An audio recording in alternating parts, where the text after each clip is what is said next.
Dasar Hukum Manajemen Pendetensian Imigrasi antara negara Indonesia dan Kanada. Dasar Hukum Manajemen Pendetensian Indonesia. Yang pertama, ada di bab 8 tentang Rumah Detensi Imigrasi dalam Undang-Undang Nomor 6 Tahun 2011 tentang Keimigrasian.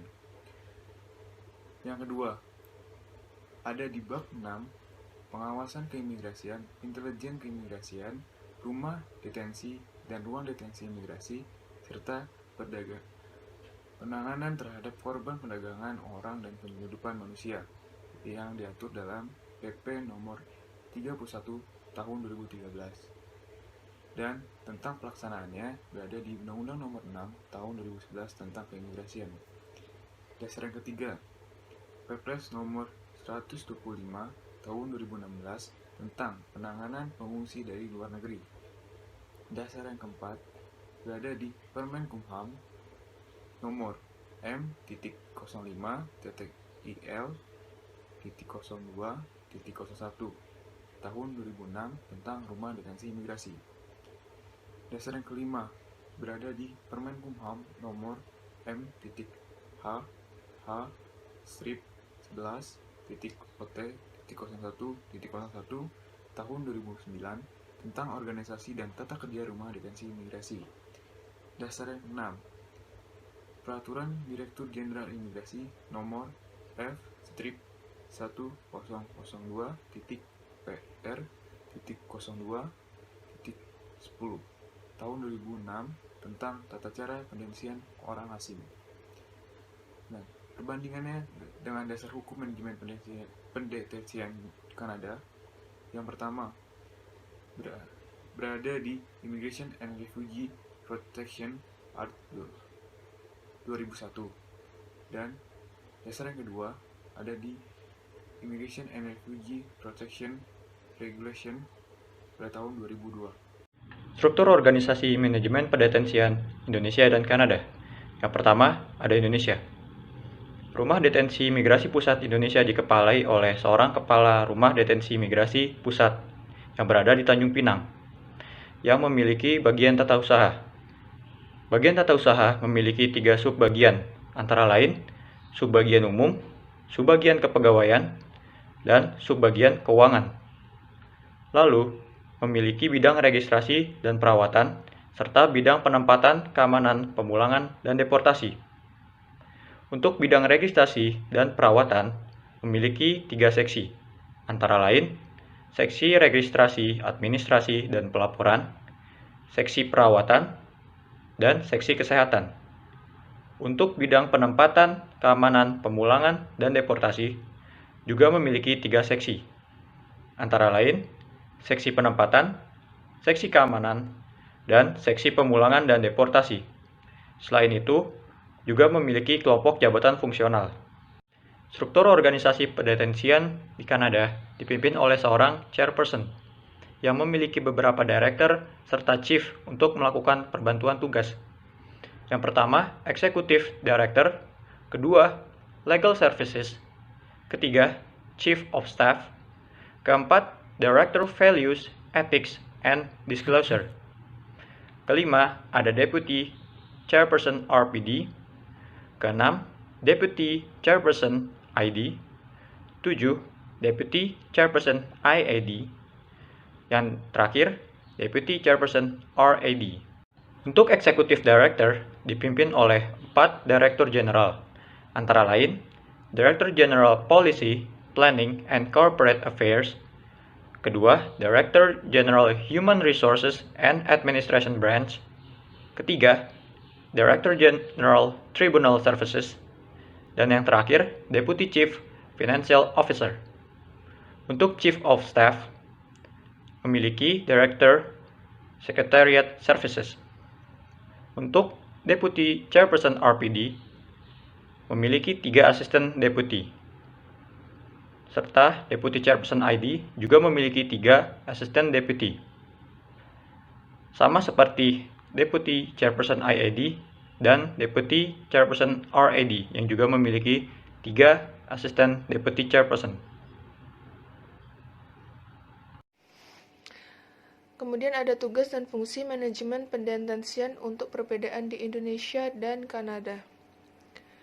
Untuk tugas pelaksanaan, sebagian tugas pokok dan fungsi Departemen Hukum dan Hak Asasi Manusia di bidang pendetensian orang asing yang melanggar peraturan perundang-undangan yang dikenakan tindakan keimigrasian yang telah mendapatkan keputusan pendetensian dalam rangka pemulangan atau deportasi.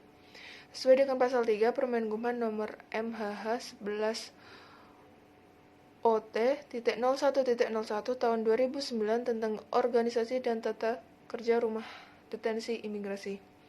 Untuk fungsi rudenimnya, A. Melaksanakan tugas pendetensian, pengisolasian, dan pendeportasian. B. Pelaksanaan tugas pemulangan dan pengusulan penangkalan. C. Pelaksanaan fasilitasi penempatan orang asing ke negara ketiga. Dan D. Pelaksanaan pengelolaan tata usaha. Sesuai dengan isi pasal 4 Permenkumham nomor MHH 11 OT.01.01 tahun 2009 tentang organisasi dan tata kerja rumah detensi imigrasi. Kemudian di dalam Rudenim di Indonesia ada bagian tata usaha yang mempunyai tugas yaitu melaksanakan urusan tata usaha, kepegawaian, keuangan, perlengkapan dan rumah tangga Rudenim Pusat. Sesuai dengan pasal 7 Permenkumham nomor MHH 11 OT.01.01 tahun 2009 tentang organisasi dan tata kerja rumah detensi imigrasi. Untuk fungsinya, A. Pengelolaan urusan kepegawaian. B. Pengelolaan urusan keuangan. C. Pengelolaan urusan surat menyurat perlengkapan dan rumah tangga sesuai dengan pasal 8 Permenkumham nomor MHH 11 OT.01.01 tahun 2009 tentang organisasi dan tata kerja rumah detensi imigrasi. Kemudian di dalam bagian tata usaha sendiri dibagi menjadi 3. Yang pertama ada subbagian umum yang melaksanakan tugas melakukan pengelolaan urusan surat menyurat, kearsipan, perlengkapan, dan rumah tangga. Kemudian yang kedua ada subbagian kepegawaian yang mempunyai tugas melakukan pengelolaan urusan kepegawaian. Dan yang ketiga subbagian keuangan yang memiliki tugas melakukan pengelolaan urusan keuangan. Administrasi dan perawatan yang mempunyai tugas melaksanakan registrasi, administrasi, perawatan, kesehatan deteni, pengusulan, penangkalan, serta evaluasi dan pelaporan. Kemudian mempunyai fungsi A. Pelaksanaan penempatan, pencatatan, registrasi, identifikasi, dan verifikasi identitas deteni. B. Penyimpanan surat-surat, dokumen, dan barang milik deteni. C. Pengamanan benda-benda milik deteni yang dilarang oleh ketentuan peraturan perundang-undangan. D. Penyiapan surat pemberitahuan pendetensian. E. Pelaksanaan pengusulan penangkalan. F. Pelaksanaan pengaturan perawatan kebersihan, penyiapan kebutuhan makan dan minum untuk deteni. G. Pelaksanaan pengaturan dan penyiapan kebutuhan kesehatan, fasilitas kegiatan hiburan dan olahraga, kunjungan tenaga medis dan rohaniawan, serta kegiatan ibadah untuk deteni. H. Pelaksanaan administrasi, evaluasi, dan pelaporan. Ini sesuai dengan pasal 12 Permenkumham nomor MHH 11 OT.01.01 tahun 2009 tentang organisasi dan tata kerja rumah detensi imigrasi. Kemudian ada bidang registrasi dan perawatan terdiri dari atas A. Pertama, seksi registrasi, administrasi, dan pelaporan, yaitu melakukan tugas sebagai melakukan pra-penempatan, pencatatan, identifikasi, dan verifikasi identitas berupa dokumen dan data-data deteni, penyimpanan barang-barang milik deteni, pembuatan surat pemberitahuan pendetensian, pengusulan penangkalan, serta evaluasi dan penyusunan laporan. Kemudian, seksi perawatan melaksanakan tugas melakukan pengaturan perawatan kebersihan, penyiapan kebutuhan makan dan minum untuk deteni. Kemudian seksi kesehatan memiliki tugas melakukan pengaturan dan penyiapan kebutuhan kesehatan, fasilitas kegiatan hiburan dan olahraga, kunjungan tenaga medis, rohaniawan, serta kegiatan ibadah untuk deteni. Kemudian ada bidang penempatan, keamanan, pemulangan, dan deportasi, yang memiliki tugas melaksanakan penempatan, pengamanan ketertiban pengisolasian, pemindahan deteni antar rudenim, dan pengeluaran deteni dalam rangka pemulangan atau deportasi. Fungsinya adalah A. Pelaksanaan dan pengaturan penempatan dan pemindahan DTNI keluar kamar sel atau barak dan antarudenim. B. Pelaksanaan dan pengaturan jadwal pembagian tugas pengamanan, penjagaan di dalam lingkungan rudenim, pengaturan kunjungan masuk dan keluar, pengkoordinasian keamanan dalam rangka pemindahan, pemulangan dan deportasi DTNI, serta penertiban dan isolasi dalam rangka pendisiplinan. C. Pelaksanaan pengeluaran DTNI dalam rangka pemulangan atau deportasi. Di bidang penempatan, keamanan, dan pemulangan dan deportasi terdiri atas yang pertama A. Seksi penempatan yang memiliki tugas melakukan pengaturan penempatan dan perpindahan DTNI keluar kamar sel atau barak dan antarudenim. Yang kedua, seksi keamanan yang memiliki tugas melakukan pengaturan jadwal pembagian tugas pengamanan, penjagaan di dalam lingkungan rudenim, pengaturan kunjungan masuk dan keluar, pengkoordinasian keamanan dalam rangka pemindahan, pemulangan dan deportasi DTNI, serta penertiban dan isolasi dalam rangka pendisiplinan. Yang C, yang terakhir, seksi pemulangan dan deportasi, yang memiliki tugas melakukan penyiapan kerjasama dan koordinasi dalam rangka pemulangan dan deportasi. Kemudian ada di negara Kanada tentang rudenim, mempunyai tugas untuk membuat keputusan yang beralasan tentang masalah imigrasi dan pengungsi secara efisien, adil, dan sesuai dengan hukum. Untuk fungsinya sebagai perlindungan pengungsi yang datang ke Kanada setiap tahun. Di dalam rudenim Kanada ada Divisi Perlindungan Pengungsi atau Refugee Protection Division yang mempunyai tugas membuat putusan klaim untuk perlindungan pengungsi yang dibuat di Kanada sesuai dengan Konvensi Jenewa Internasional sebagaimana yang diterapkan melalui Undang-Undang Perlindungan Imigrasi dan Pengungsi. Yang kedua ada Divisi Banding Pengungsi atau Refugee Appeal Division yang mempunyai tugas memutuskan banding dari keputusan RPD untuk mengizinkan atau menolak klaim untuk perlindungan pengungsi dan mempunyai fungsi sebagai konfirmasi atau mengubah keputusan RPD. Yang ketiga ada Divisi Imigrasi yang mempunyai tugas melakukan peninjauan penahanan bagi warga negara asing atau penduduk tetap yang ditahan dan memiliki fungsi yaitu melakukan pemeriksaan penerimaan untuk warga negara asing atau penduduk tetap yang diyakini tidak dapat diterima atau dipindahkan dari Kanada berdasarkan hukum. Dan yang terakhir ada Divisi Banding Imigrasi yang mempunyai fungsi sebagai media banding tentang masalah yang terkait dengan imigrasi. Politik hukum manajemen pendetensian yang berada di Indonesia dipengaruhi oleh adanya pasal yang menyinggung tentang pengungsi. Prinsip non-refoulement terdapat pada Konvensi 1951 pasal 33 ayat 2 yang berbunyi, secara yuridis, Indonesia bukan termasuk negara yang meratifikasi Konvensi Jenewa 1951. Tetapi Indonesia memiliki prinsip non-refoulement secara tersirat pada pasal yang pertama, pasal 28G ayat 2 Undang-Undang Dasar 1945. Yang kedua, pasal 27 ayat 1 Undang-Undang Nomor 37 Tahun 1999 tentang hubungan luar negeri.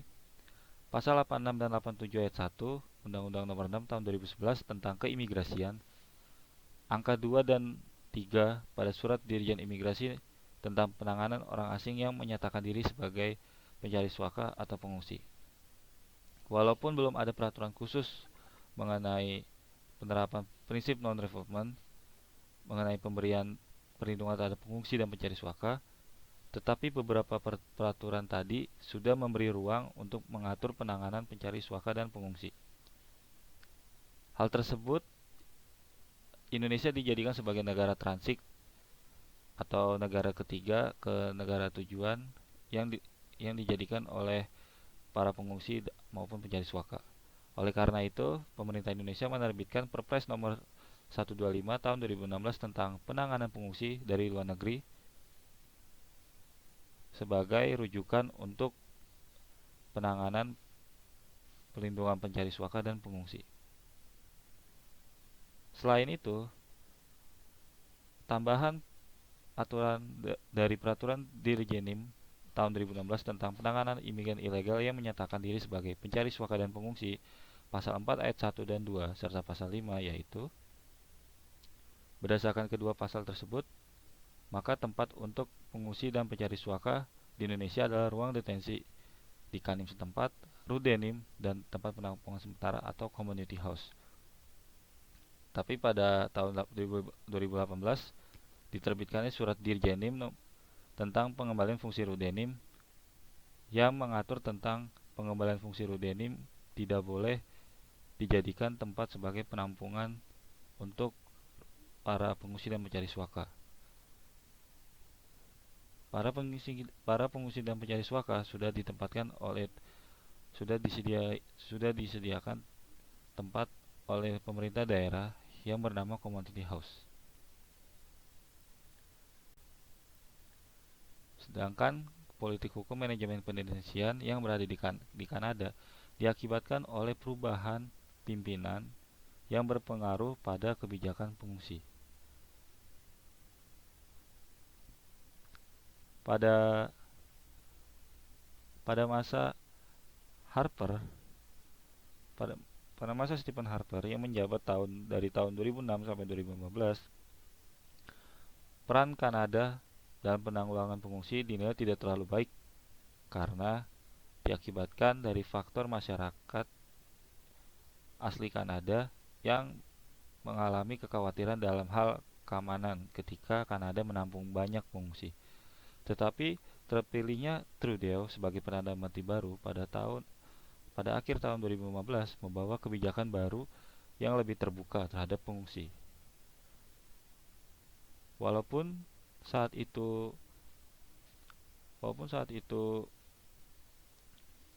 pemerintah Kanada menerima, tetapi dari pihak militer tidak menyambut baik pengungsi, dikhawatirkan mereka memiliki paham-paham yang bisa menghancurkan negara Kanada itu sendiri, serta adanya ancaman teroris seperti penerimaan pengungsi dari Suriah. Walaupun seperti itu, pada masa Stephen Harper, untuk mengantisipasinya masuknya hal-hal terjadi seperti disebut, para pengungsi dilakukan pemeriksaan yang melibatkan Canada Security Intelligence Service dan Royal Canada Mounted Police, yaitu pasukan polisi federal dari nasional Kanada. Pemeriksaan tersebut meliputi sidik jari dan wawancara yang berdasarkan Undang-Undang Imigrasi dan Perlindungan Pengungsi Kanada. Kebijakan pendetensian negara Indonesia. Yang pertama, pasal 83 dan 84 Undang-Undang Nomor 6 Tahun 2011 tentang Keimigrasian. Yang kedua, pasal 86 dan 87 ayat 1 Undang-Undang Nomor 6 Tahun 2011 tentang Keimigrasian.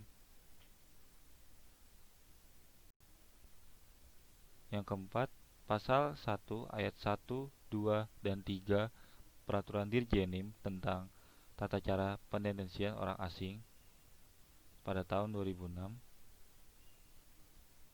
Dan nomor 5, pasal 9 Perpres nomor 125 tahun 2016 tentang penanganan pengungsi dari luar negeri. Dan terakhir, surat Direktur Jenderal Imigrasi tahun 2018 tentang pengembalian fungsi Rudenim. Sedangkan kebijakan pendetensian Kanada itu berada di pasal 54 sampai dengan pasal 60 pada Immigration and Refugee Protection Act 2002. Penanganan pencari suaka dan pengungsi di negara Indonesia.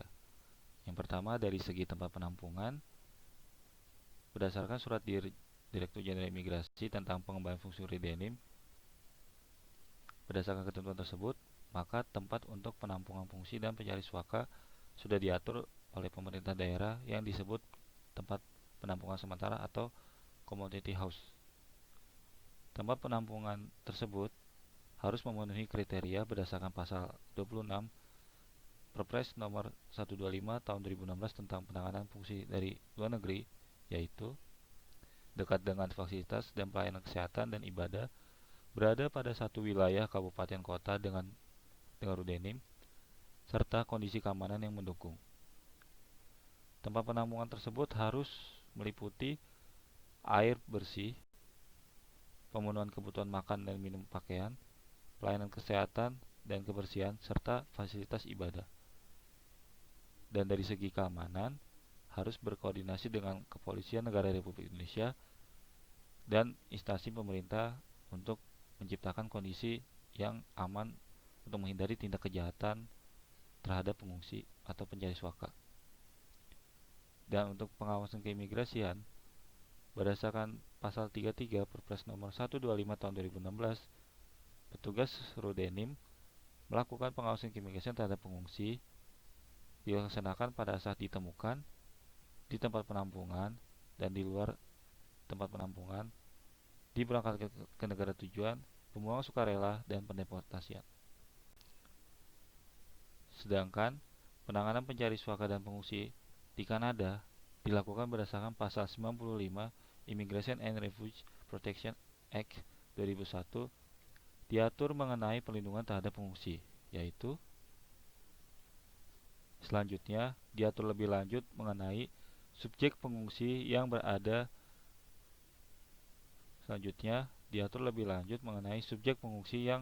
berhak mendapatkan perlindungan di Kanada, yaitu pada pasal 97 ayat 1.